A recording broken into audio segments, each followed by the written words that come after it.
Hello and welcome back to Learn Linux TV.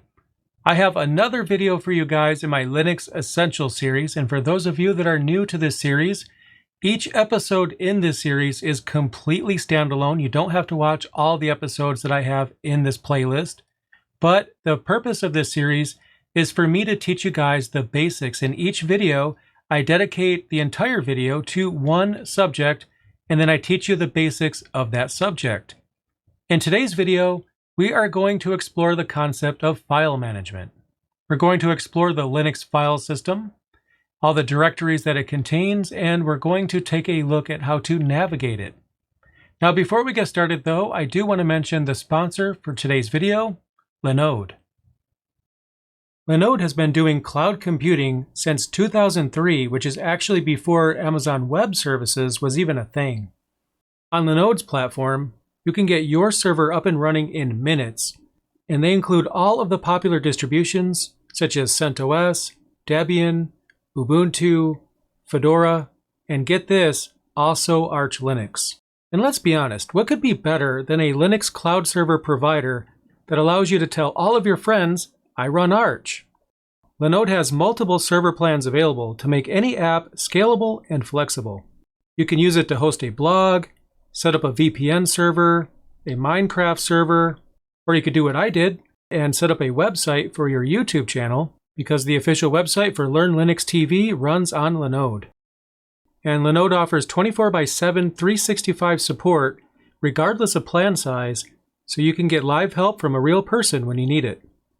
New users can get started right now with $100 in credit towards a new account, and I highly recommend you check them out because Linode is awesome.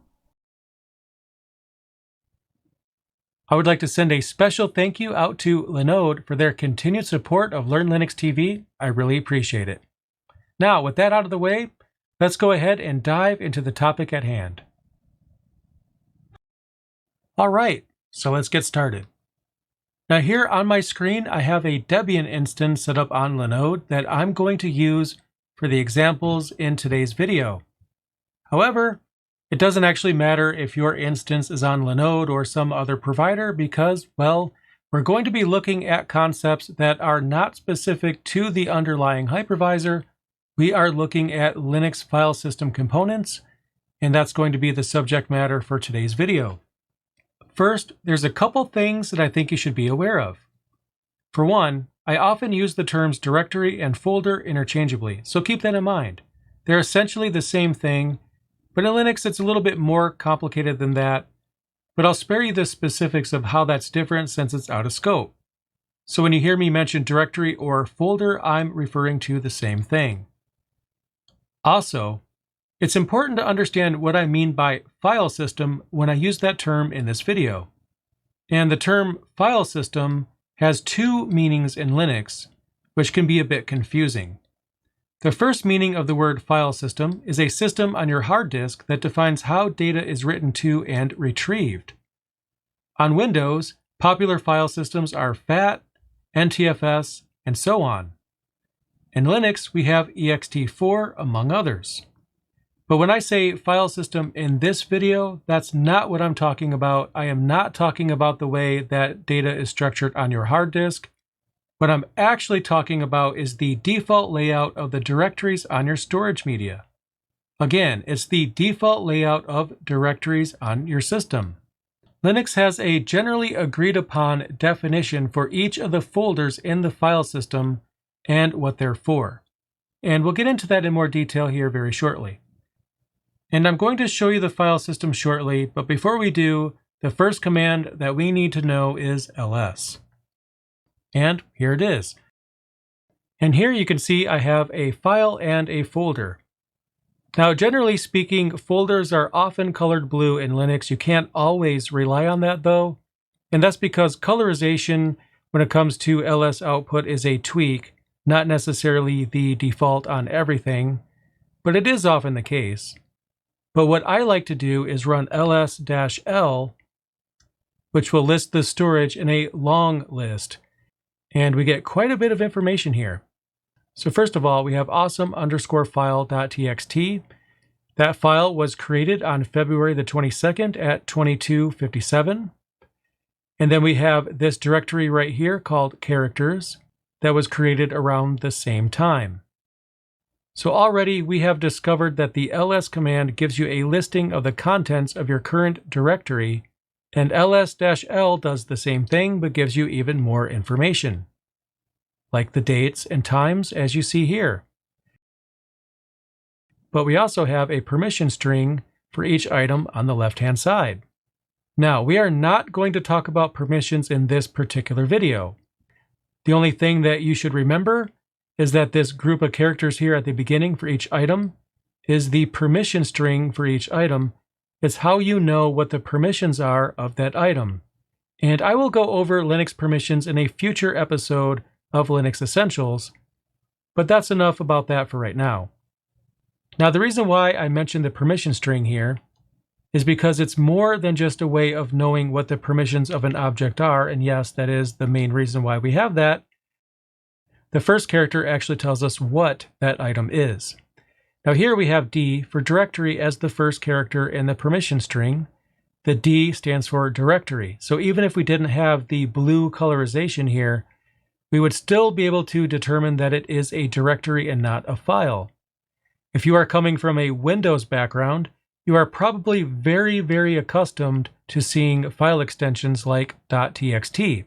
However, in Linux, you don't actually have to have a file extension. To be fair, you don't have to have one in Windows either, but Linux is able to tell what type a file is even without the extension, so I created .txt as the extension of that file name just for the sake of etiquette.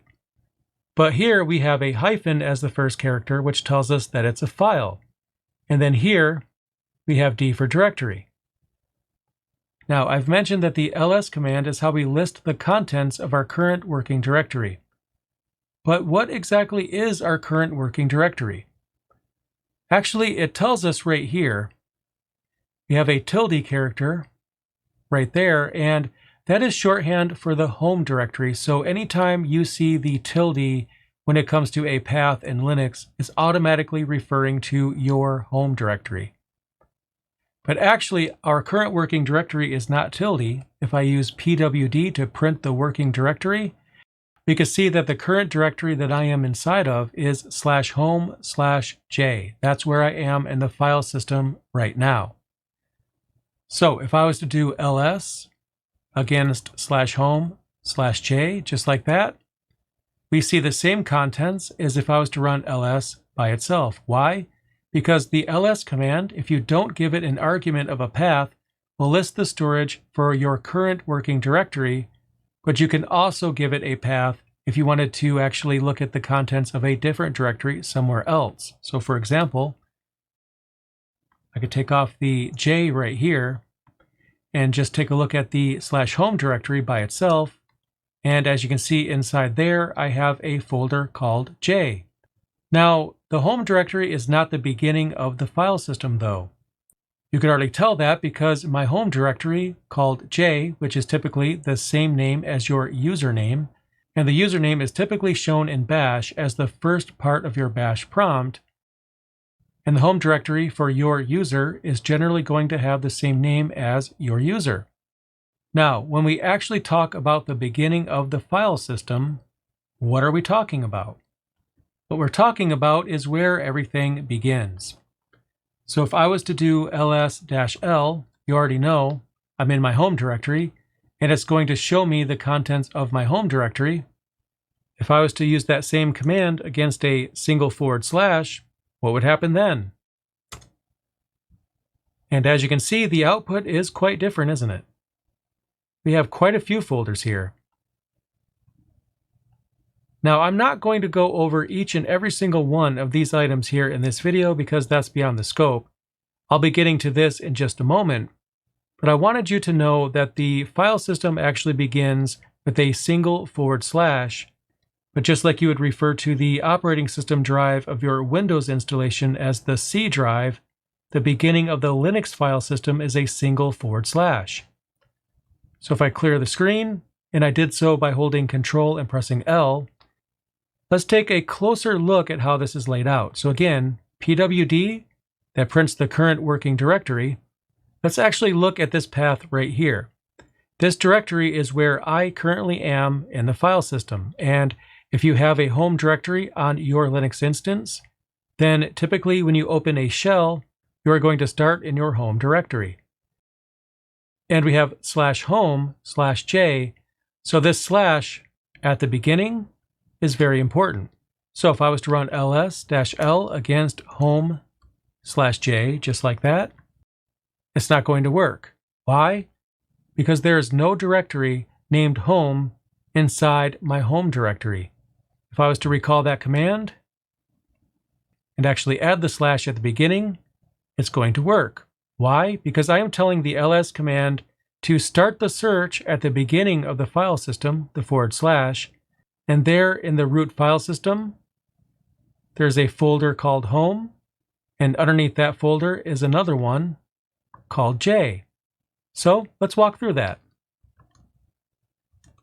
So ls-l and then a single /, which you've already seen, is going to list the contents of the root file system. You know, the beginning. If I scroll up here, we actually see a folder called home. So that's actually where we were.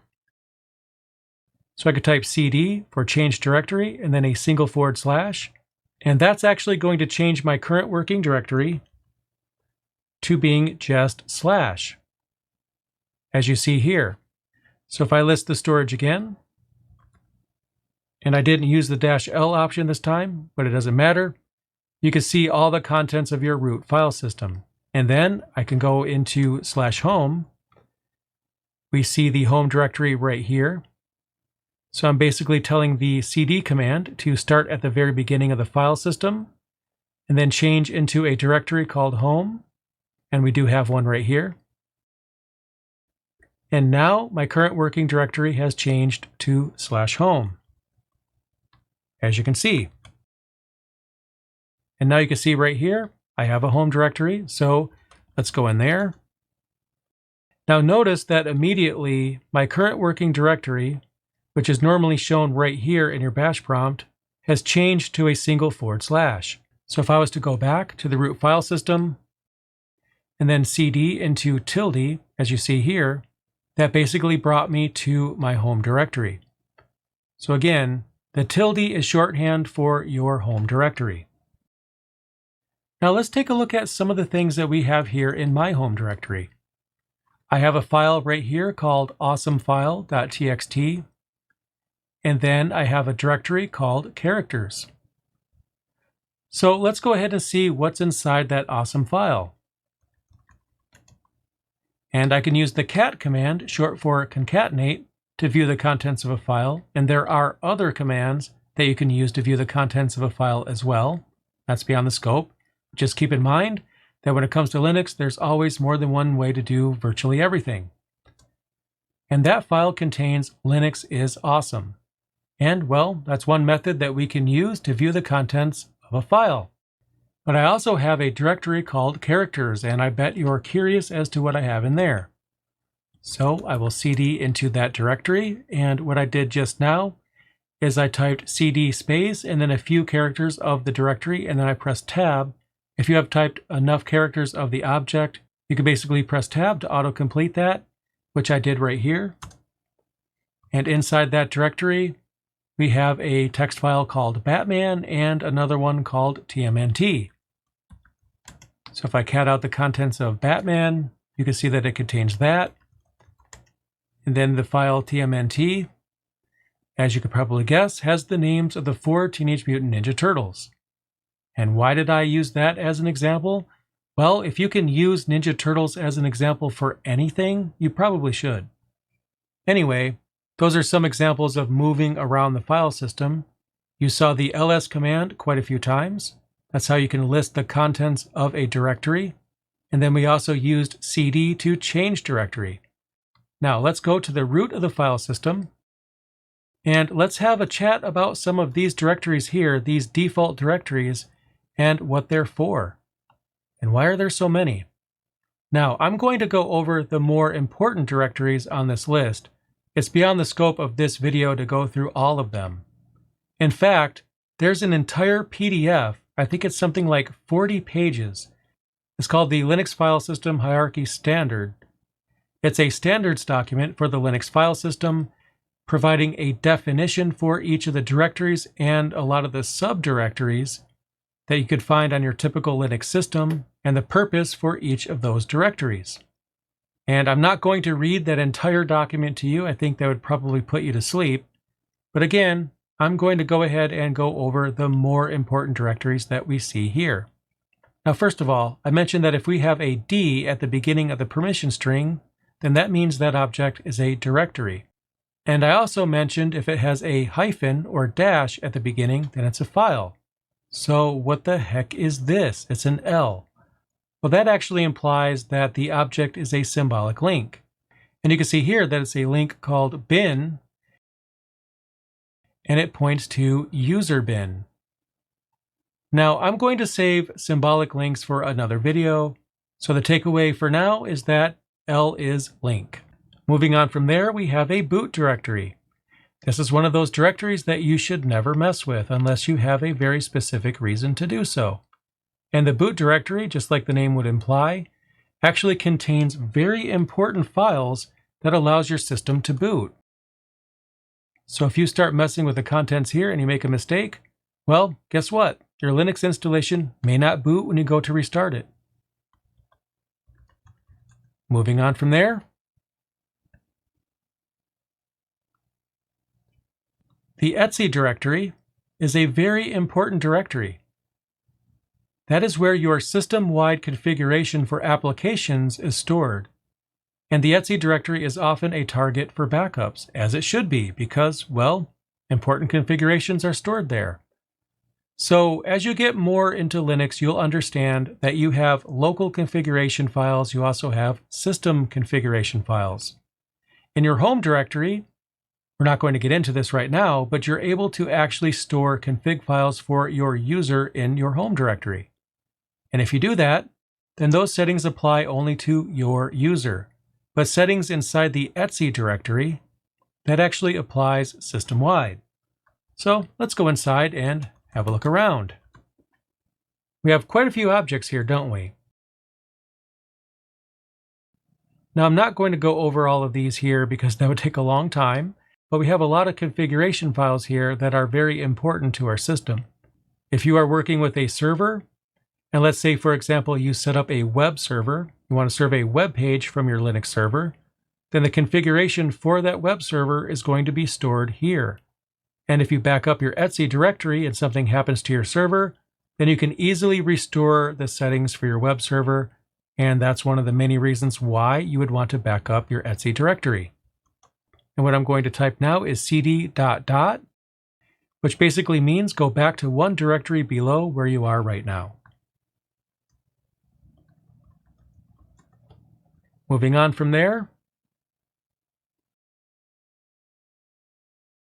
and the home directory we have already talked about.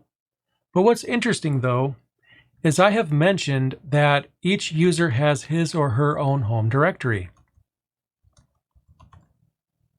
And as you can see here, I only have one user on my system. But wait a minute. If you didn't already know, all Linux systems have a user called root. Root is essentially the God mode account of Linux, as well as Unix. The root account can do everything. And I mean everything, even to a fault. The root account can even delete the entire file system in one shot, if you are so inclined to do so, which is why people generally don't run as root. But we know that we have a root user on the system, because, well, all Linux installations do, but there is no root folder right here. There's no /home/root for that user. And why is that? Well, actually, we have root's home directory right here. And root's home directory is not inside /home. Root has its own directory at the root of the file system, so this is actually the home directory for root right here. And if you are curious where the home directory for root is, well, now you know. So I've gone over home, And we haven't gone over media, and we haven't gone over MNT either. Both of these directories, media and MNT, have a very, very similar purpose. They're both used for mounting external storage systems and even internal storage systems. So for example, if you were to attach a hard drive to your Linux installation, maybe the current hard drive that you have isn't big enough, so you want to add a second one, which you can do. You have to have a place to mount that directory. There's no D drive, E drive, F drive, and so on. Everything starts at a single /. So you would actually mount that hard drive to a subdirectory of /mnt or /media. And we can cover mounting storage volumes in another episode. But generally speaking, both the media and MNT folders here at the root file system serve the same purpose for mounting storage volumes. And you can also use them for mounting storage on a network share, such as NFS, Samba on Windows, and so on. If you were to mount a network share, you would also mount it at a subdirectory of one of these two. But which one would you use and for which purpose? Now, it's actually a little bit more complicated, but I'm going to simplify it down as much as I can. The /mnt directory right here is actually for permanent storage, and I'm going to use permanent in air quotes because nothing is really all that permanent, but I mean permanent in terms of you want to attach a storage volume to your Linux system, and you kind of want to keep it around for a while, for the foreseeable future. So for example, if you were to add a second hard drive, then you would probably do that under /mnt. You would create a directory underneath that, and then you would mount it there. Again, out of scope. Just keep in mind that the MNT directory is for things that you generally want to keep around for a while. And a network share would also fall into that category as well, because if you have a Linux server and it's mounting a network share, then chances are that network share is important. You want to keep that mounted for the foreseeable future. You would also mount that under /mnt in a subdirectory of that directory. So what's the media directory for? Media is more for temporary storage. For example, you have a flash drive and you want to take a backup of the etc directory. You would insert that flash drive into your Linux system, mount it, and then you would copy your backup over to that flash drive. You would mount that flash drive to a subdirectory underneath /media. If you are using desktop Linux, a laptop, a workstation, and then you inserted a flash drive, chances are it would be mounted automatically. And then on your screen, you would either have an icon for that flash drive or it might just appear on your screen immediately. But what's going to happen if the flash drive is going to be auto-mounted, it's going to be auto-mounted underneath /media. Now, the opt directory is kind of a bit challenging to explain because the reason why you would use that directory kind of depends a bit on context, even a bit more so than the MNT or media directories. But anyway, opt is a directory where you can actually store additional things. One example of that I'll give you is I had a gaming PC that was running Linux and I installed a bunch of games on it. I actually downloaded the games from Good Old Games. And those games actually installed to /opt or opt. So I let them all install there, and then I had all the games as a subdirectory of the opt directory. So I think I had it as /opt/games, and that's where I installed my games. So essentially, you as the user or administrator will give meaning to the opt directory. And yes, the Linux file system standard actually has a specific definition for opt, but my definition was overly simplified. And then, of course, we have the root directory here at the beginning of the file system, which I've already explained. And I'm not going to go over the others because I could talk all day about the Linux file system, but I think the highlights that I gave you is good enough for now. So what I'm going to do is go back into my home directory, and there I am. Now, what if you want to create a new directory? Let's explore that. If you want to create a new directory, you could run the mkdir command. Then you can give that directory a name. And I'll name mine my folder. And we have that new directory right there. And yes, like I mentioned at the beginning of the video, I use the terms directory and folder interchangeably. I try not to, but you know what? I'm only human. But we do have that directory, and I can create another one.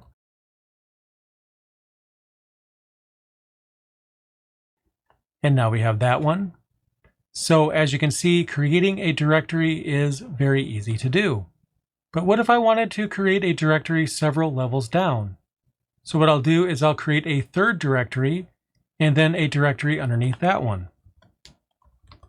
So again, mkdir, I'll create third folder, and I want the directory tree for this to also include a subdirectory. And let's create a subdirectory underneath that one as well. And it's not going to let me do that. Why? Because third folder doesn't exist, and neither do the others. If I was to type mkdir and then third folder just like this, it would let me do it. And then I can go inside that folder, create subdir1, then go inside that folder and create subdir2. But that's not very efficient though. So I'll recall the command that failed, this one right here. I can add an option, -p, which stands for parent. That will actually allow me to create the entire directory tree. It didn't error out, as you can see. And we have third folder. We have subdir1. And inside there, we have subdir2. So the -p option is really important because if you don't want to create an entire directory tree, one directory at a time, you can use the -p option to tell the system to create every directory it needs to create to satisfy what you're trying to do.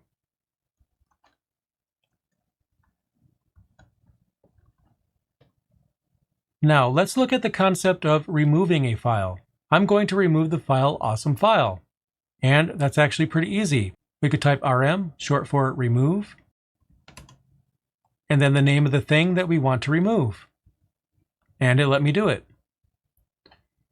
And the same command that we use to remove files, we can also use to remove folders as well. So I'm going to remove the folder characters, except I can't. But wait a minute. I just mentioned that you can use the same command to remove files and folders. But right here, it's actually failing. And the reason why it's failing is because it's telling me that characters is a directory. So what gives? Actually, when we want to remove a directory, we have to pass another option to the command. And what I'm going to do is add the -r option. And now it's gone. So you need the -r option if you are going to remove a directory. You don't need it if you're going to remove a file. Just keep that in mind. And the -r option stands for recursive. And what that means is that if I was to go ahead and remove third folder, for example, which has other folders inside of it, it's going to remove all of it in one shot. I don't have to issue a separate rm command for each one. And another command that I want to show you guys is the mv command, which is short for move. That command has two purposes. Purpose number one, it allows you to rename something. And purpose number two, it lets you move something from one location to another. So what I'm going to do is move my folder. And I'm going to rename it to renamed. And there you go. That was pretty easy. I was able to use the mv command to rename an object. And I could also use it to move an object as well. So I will move renamed not to a different name, but what I'll do is move it into second folder. So now we only have that one folder. And if I list the storage for that directory, you can see that the renamed directory was moved into that parent directory. So again, the mv command, short for move, can be used to rename a file or a folder or move a file or folder from one location to another. Navigating the Linux file system is a topic that actually goes into deeper detail than what I've gone over in this video, but I think what I've gone over is actually good enough for now. What I recommend you do is just practice the concepts that I've gone over until you feel comfortable with those, and then you can learn more advanced concepts as you go along. So thank you so much for checking out this video. Let me know your opinions and thoughts in the comments down below. Make sure you hit that subscribe button because I have some awesome videos coming very soon. And thanks for watching. I'll see you again real soon.